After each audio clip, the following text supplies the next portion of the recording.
Calorific విలువ అంటే 1 kilogram ఇంధనం పూర్తిగా దహనం చెందడం వల్ల ఉత్పత్తి అయ్యే ఉష్ణరాశిని ఆ ఇంధనం యొక్క కెలోరిఫిక్ విలువ అంటారు.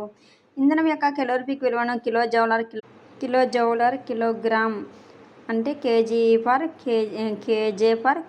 అనే ప్రమాణాలతో వ్యక్తపరుస్తారు. వివిధ ఇంధనాలకు కెలోరిఫిక్ విలువలు ఏంటో తెలుసుకుందాం. మనం చూడండి. ఫస్ట్, ఆవు పేడతో చేసిన పిడకలు కెలోరిఫిక్ విలువ ఎంత అంటే 6000 నుంచి 8000 వరకు ఉంటుందన్నమాట.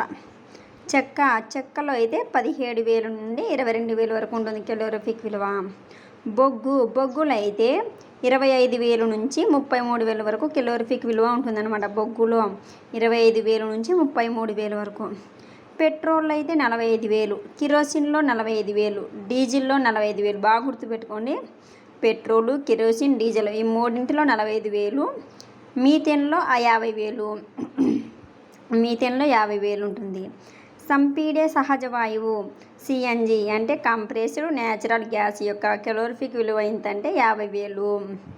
సంపీడే సహజ వాయువు కంప్రెస్డ్ న్యాచురల్ గ్యాస్ యొక్క కెలోరిఫిక్ విలువ 50,000.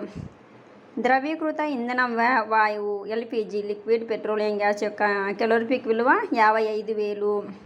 సిఎన్జిదేమో 50,000, ఎల్పిజిదేమో 55,000 కెలోరిఫిక్ విలువ అనమాట. బయోగ్యాస్ది 35,000 నుంచి 40,000 వరకు ఉంటుంది. బయోగ్యాస్ యొక్క కెలోరిఫిక్ విలువ 35,000 నుంచి 40,000 వరకు ఉంటుంది.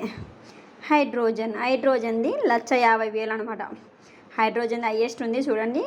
కెలోరిఫిక్ విలువ ఎంత అంటే 1,50,000.